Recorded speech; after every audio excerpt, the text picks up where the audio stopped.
नमस्कार दोस्तों, आप सभी का स्वागत है हमारे YouTube चैनल जीवन ज्योति पुरातन रीजनल टेम्पल्स में, जहां हम आपको पौराणिक मंदिरों के सफ़र पर ले जाते हैं। जैसे कि ये मंदिर तापी मैया के किनारे स्थित है, जो कि श्री कपिलेश्वर धाम है, जो कि श्री कपिल मुनि खुद यहाँ पे तप करते थे इस मंदिर पर। और ये बहुत ही पौराणिक मंदिर है।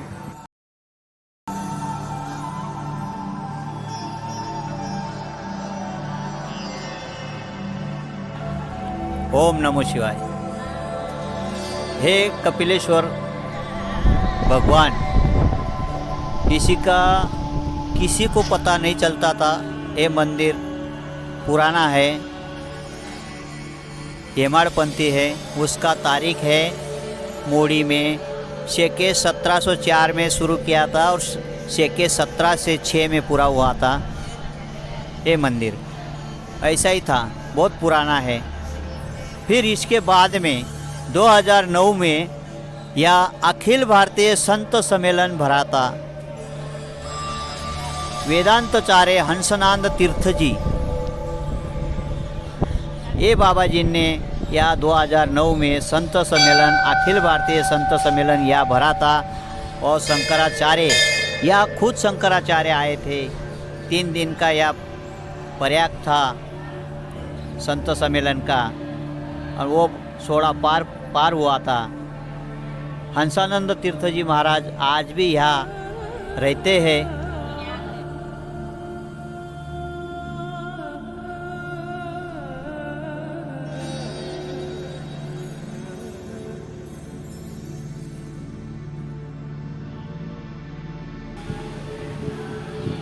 ओम नमः शिवाय। ओम नमो शिवाय। ओम नमो शिवाय। आप यहाँ पे कितने सालों से काम कर रहे हो? हम यहाँ पे 1 साल से आए हैं। हम नर्मदा, यहाँ मेरा आने का कोई स्वप्न नहीं था, पर भगवान कपिलेश्वर ने, हम नर्मदा परिक्रमा करके आए। तो परिक्रमा के बाद भगवान कपिलेश्वर ने यहाँ बुला लिया, तो 1 साल से मैं यहाँ सेवा दे रहा हूँ। तो यहाँ पर कपिलेश्वर का महत्व है। ये त्रिवेणी संगम तीर्थ है। ये तापी, पांद्रा, गुप्त कपिल गंगा, ऐसा है त्रिवेणी संगम किया जाता है। पहले तो ये 2 ही संगम थे, तापी और पांद्रा का। पर ये जो तीर्थ बनाए, ये कपिल मुनि थे। ये कपिल मुनि का गांव, जहाँ माँ का पिंडदान होता है, गुजरात में महसाना के आगे सिद्धपुर गांव के कपिल मुनि थे। ये कपिल मुनि उस टाइम पे काशी जा रहे थे। काशी जाते जाते दर को दर मुक्काम करते करते आए, तो यहाँ कपिल मुनि ने यहाँ मुक्काम किया। मुक्काम रात में रुके, वो सुबह उठे, तापी माते में स्नान करके यहाँ तप करने बैठ गए। तप करते करते उनको 12 साल हो गए। 12 साल होने के बाद गंगा उनकी काशी में राह देखती है। राह देखते देखते गंगा विचार करती है, कपिल मुनि 12 साल हो गए, अभी तक काशी पहुँचे नहीं हैं, तो क्या हुआ मुनिराज के, ऐसी विचार करती हैं। जब ऋषि थे, तब ऋषि को तकलीफ देने वाले, त्रास देने वाले वो राक्षस थे। वो गंगा ऐसी विचार करती थी, कपिल मुनिराज के वध किया राक्षसों ने, क्या बंदी करके रखे हैं, वो पता चल नहीं रहा है, कैसा पता चलेगा। ऐसे विचार करते करते गंगा को ध्यान लग गई। ध्यान लगने के बाद कपिल मुनि यहाँ तप में बैठे हैं, तप कर रहे हैं। ऐसे ध्यान में मिला, देखने को दिखाई मिले। वो गंगा को ध्यान लगी है, ध्यान में कपिल मुनि यहाँ तप कर रहे हैं, ऐसे दिखाई दिए। उसके बाद ध्यान में से उठी गंगा, और गंगा कहने लगी कि अभी कपिल मुनि यहाँ नहीं आएंगे, तो मुझे कपिल मुनि के लिए वहाँ जाना पड़ेगा। तो गंगा को ये पता था कपिल मुनि तपने से कभी उठेंगे, जब गंगा स्नान होने के बाद ही, गंगा स्नान करने बिगा, कपिल मुनि तपने से उठेंगे नहीं। इसीलिए कपिल मुनि गंगा स्नान करने के लिए, गंगा किसी को नहीं पता चले, ऐसे गुप्त तरीके या तप्ते और पांद्रा का संगम पर आए। गंगा गुप्त यहाँ प्रकट हुई, कपिल मुनि स्नान किया, गंगा स्नान हुआ, कपिल मुनि तपने से उठे। तपने से उठने के बाद एक शिवलिंग प्रकट हुई। वो शिवलिंग प्रकट हुई, शिवलिंग की प्राण प्रतिष्ठा कपिल मुनि ने किया। वो शिवलिंग का नाम दिया कपिलेश्वर। गंगा प्रकट हुई, गंगा का नाम दिया गुप्त कपिल गंगा। ऐसा है त्रिवेणी संगम, आज भी उसका नाम त्रिवेणी संगम चल रहा है, तब से त्रिवेणी संगम बन गया। ये मंदिर के अंदर 3 पिंडी है।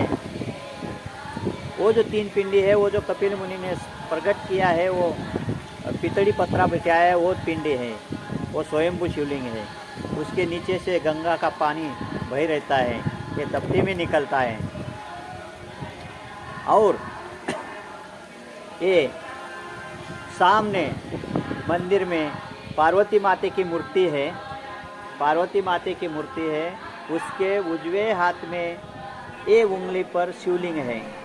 पार्वती माता ने कोई ही मंदिर में शिवलिंग पकड़ी नहीं है। खाली शिवलिंग पकड़ी है तो कपिलेश्वर मंदिर में अंदर पकड़ी है, नहीं तो पार्वती माता की हर जगह मूर्ति देखो, उसमें शिवलिंग पकड़ी नहीं है। शिवलिंग पकड़ी है तो यह मंदिर कपिलेश्वर में पकड़ी है, क्योंकि ये कपिलेश्वर ये जग में 108 स्वयंभू है।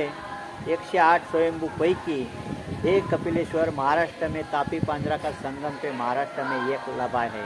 हाँ, इसका वर्णन कहा जाता है कि तापी पुराण में भी है, संग पुराण में भी है। एक कपिलेश्वर का वर्णन किया जाता है। मुझे पता नहीं था कि तभी मेरा जन्म भी नहीं था, पर वो कंद पुराण में पढ़ा गया है, मुझे पढ़ा दिया है, कंद पुराण में दिखा दिया, तापी पुराण में दिखा दिया, और नर्मदा पुराण में है, शिव पुराण में है। इतना कपिलेश्वर भगवान का उल्लेख है, सभी पुराण में उल्लेख है। इसीलिए वो 12 ज्योतिर्लिंग पैकी भी नहीं है। महादेव गाँव है, लेकिन ये कपिलेश्वर स्वयंभू है। बाबा जी, ये कहा जाता है कि ये काफ़ी पौराणिक मंदिर है, जो कि हेमाडपंथी की शैली का है। ये मंदिर हेमाडपंथी है, हेमाडपंथी है। उसका अहिल्याबाई होळकर ने उसका जीर्णोद्धार किया है। चलो, आपका टाइम देने के लिए शुक्रिया बाबा जी। चलो, ओम नमः शिवाय। ओम नमः शिवाय।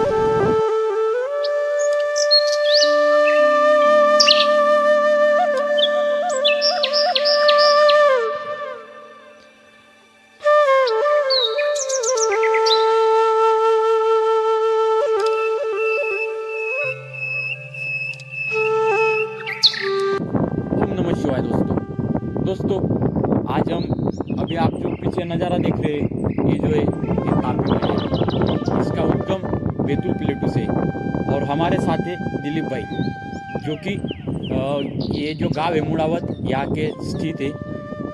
नमस्ते दिलीप भाई, आपका स्वागत है हमारे यूट्यूब चैनल में। नमस्कार। तो दिलीप भाई, कैसा लग रहा है आज आपको? बहुत मज़ा आ रहा है। आपको तो बोटिंग तो एक हॉबी है आपकी, समझ लो। और आप ये जो तापी नदी है, इसके बारे में क्या कहना चाहते हो हमारे दर्शकों को, कि तापी नदी का नेचर कैसा है? बहुत ही सुंदर नदी है।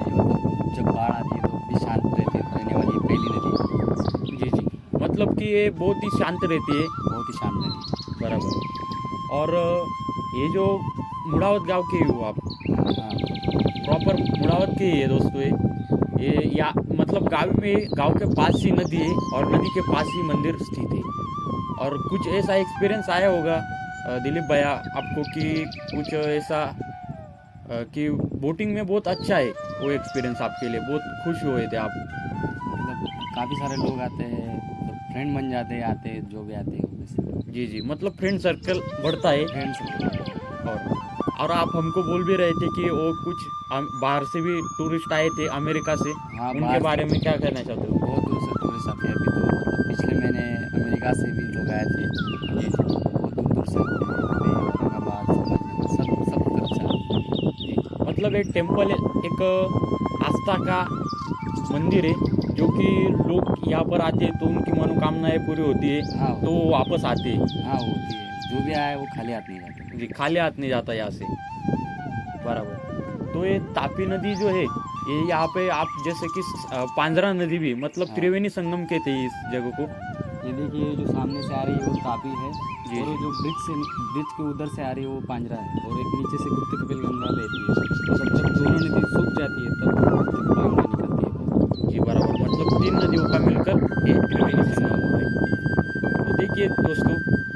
भाई ने हमें बहुत ही इंफॉर्मेशन अच्छी दी है।